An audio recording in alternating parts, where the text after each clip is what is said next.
Vipin Sharma sir, सरकार वहां पर बीजेपी की, पुलिस बीजेपी की, सारे जो तमाम अहम फैसले जो होते हैं वो लेते हैं बीजेपी। और उसके बाद आज जब ऐसा एक हत्याकांड सामने आता है, उसके बाद जब पूछा जाता है तो ऐसा जवाब है। देखिए, ऐसे बड़ा दुर्भाग्यपूर्ण बात है कि निर्भय मामले के बाद जब पूरे देश में आक्रोश था और अंतर्राष्ट्रीय पटल पे देश की छवि धूमिल हुई थी, तो एक संकल्प लिया गया था कि हम इसको कुछ ना कुछ ऐसा करेंगे ताकि दोबारा निर्भय ना हो, और अगर कोई ऐसे निर्भय करने के जो दरिंदे होते हैं उनमें खौफ हो, 10 बारी वो सोचें, अगर कोई ऐसी वारदात को अंजाम देने की सोचें भी तो यहां पर लेकिन फिर वही हुआ। और उसके पीछे अगर मामले की तह तक जाएं, अगर जड़ तक जाएं, तो ये निष्कर्ष निकलेगा कि हर बात पे राजनीति शुरू हो जाती है। और सबसे ज्यादा जो शर्मनाक बात है वो है सिलेक्टिव विरोध। देखिए, अगर आप एक बात बताइए कि अगर हाथरस की बेटी भारत की बेटी है, तो क्या फरीदाबाद की बेटी भारत की बेटी नहीं है? उसी तरह से मराठी अस्मिता की बात करने वाले, क्या दिशा सालियान भारत की बेटी नहीं है? तो यहां पर कम से कम दोहरे मापदंड नहीं होने चाहिए। मैं ये कहना चाहूंगा कि महिलाओं को सशक्त करने का संकल्प सबने लिया था, तो दायित्व भी सबका है। अधिकारों के लिए तो हम सड़कों पर उतर जाते हैं, हो हल्ला मचाते हैं, लेकिन अपने हमारे कर्तव्य क्या हैं उनका पालन कब करेंगे, वो जिम्मेदारी कब समझेंगे? मूर्खदर्शक बने रहने से काम नहीं चलने वाला।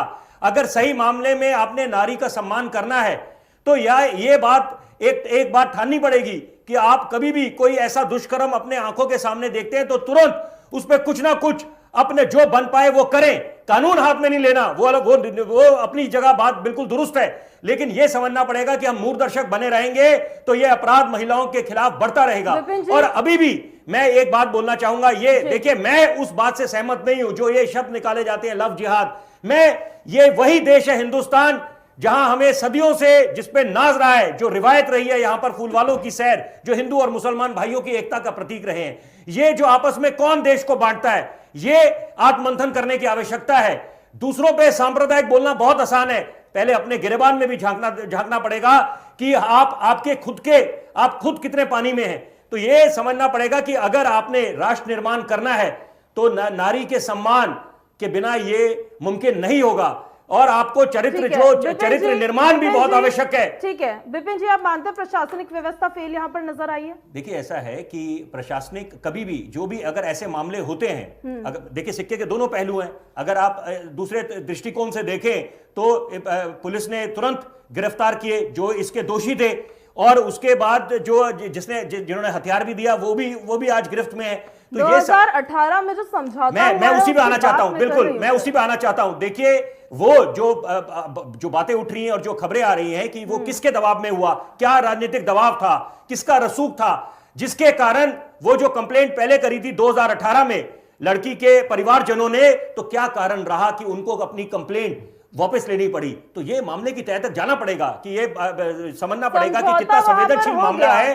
समझौता वहां पर हो गया विपिन जी, अब सवाल यहाँ पर ये, क्योंकि मैं वही देखिए, समझौता भी जो होता है उसके पीछे भी, अब मैं बोलना चाहता हूं, आप होते हैं क्या इनमें समझौता? मैं वही बोलना चाहता हूं। देखिए, कई मामलों में क्या होता है कि यहां पर कि अगर परिवार जने लड़की के, ये समझना पड़ेगा कि लड़कियों के परिवार कभी मामले को चाहते नहीं कि वो ज्यादा उजागर हो या ज्यादा बात फैले, तो वो भी कारण एक हो सकता है कि ये समझना पड़ेगा। दूसरी बात कि अगर समझौता कराए तो किन परिस्थितियों में होना है, तो ये जांच का विषय है। अगर तुरंत हम लोग इस पे चर्चा शुरू कर दें तो वो मेरे को लगता है थोड़ी जल्दबाजी होगी। लेकिन बहरहाल मुद्दा ये है कि ये पता लगाना पड़ेगा कि किस राजनीतिक दबाव में, किस राजनीतिक दल के दबाव में ये अगर करा गया तो क्यों करा गया और किसका रसूख चला यहां पर।